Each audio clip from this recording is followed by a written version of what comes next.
जब पांचवें स्वर्गदूत ने तुरही फूंकी,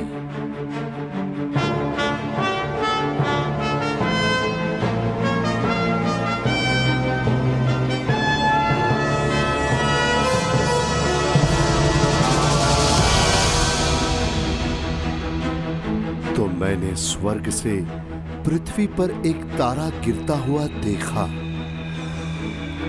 और उसे अतः कुंड की कुंजी दी गई।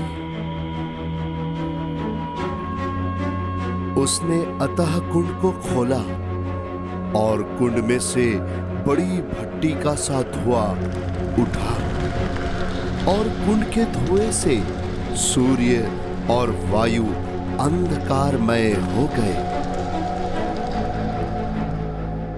उस धुएं में से पृथ्वी पर टिड्डियां निकली और उन्हें पृथ्वी के बिच्छुओं की सी शक्ति दी गई। उनसे कहा गया कि ना पृथ्वी की घास को, ना किसी हरियाली को, ना किसी पेड़ को हानि पहुंचाए, केवल उन मनुष्यों को हानि पहुंचाए जिनके माथे पर परमेश्वर की मुहर नहीं है। उन्हें लोगों को मार डालने का तो नहीं, पर 5 महीने तक पीड़ा देने का अधिकार दिया गया। और उनकी पीड़ा ऐसी थी जैसे बिच्छू के डंक मारने से मनुष्य को होती है।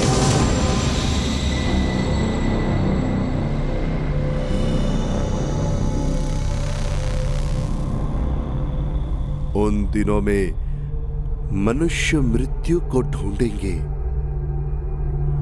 और न पाएंगे और मरने की लालसा करेंगे और मृत्यु उनसे भागेगी।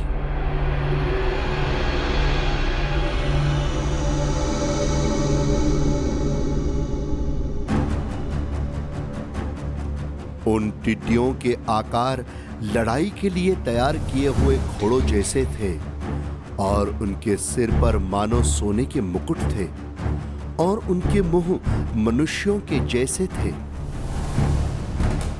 उनके बाल स्त्रियों के बाल जैसे और दांत सिंहों के दांत जैसे थे।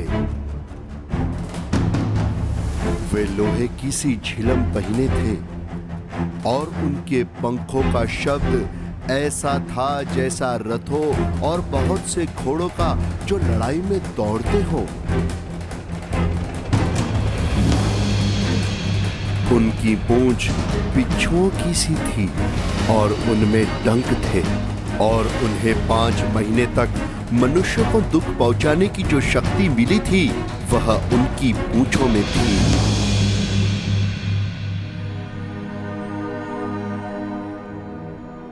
अतः कुंड का दूत उन पर राजा था।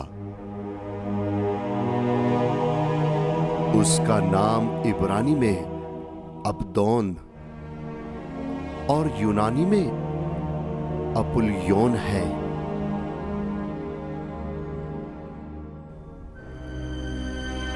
पहली विपत्ति बीत चुकी।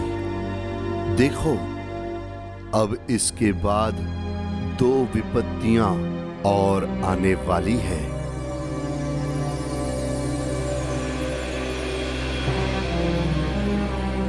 जब 6वें स्वर्गदूत ने तुरही फूंकी,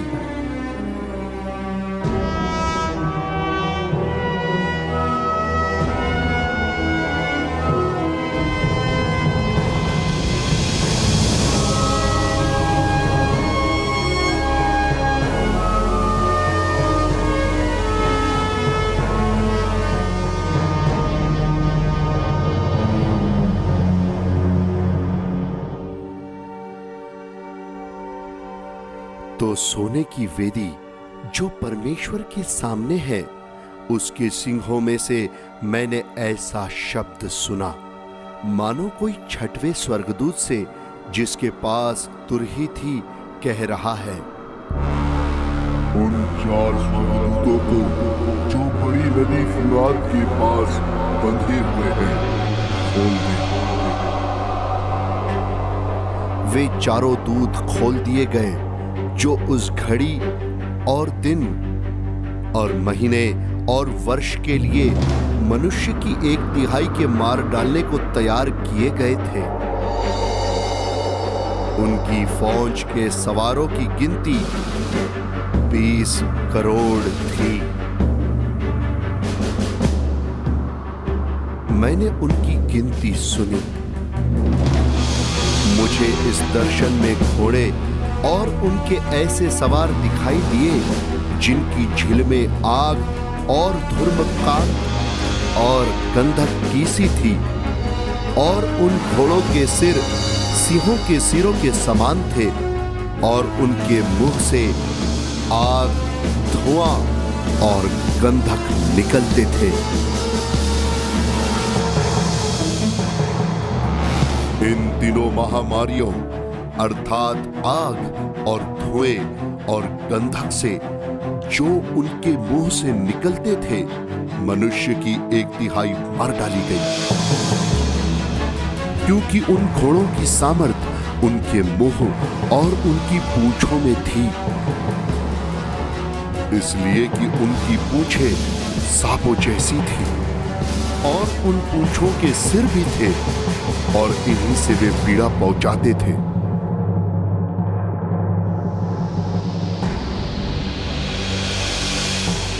बाकी मनुष्यों ने जो उन मरियों से न मरे थे, अपने हाथों के कामों से मन न फिराया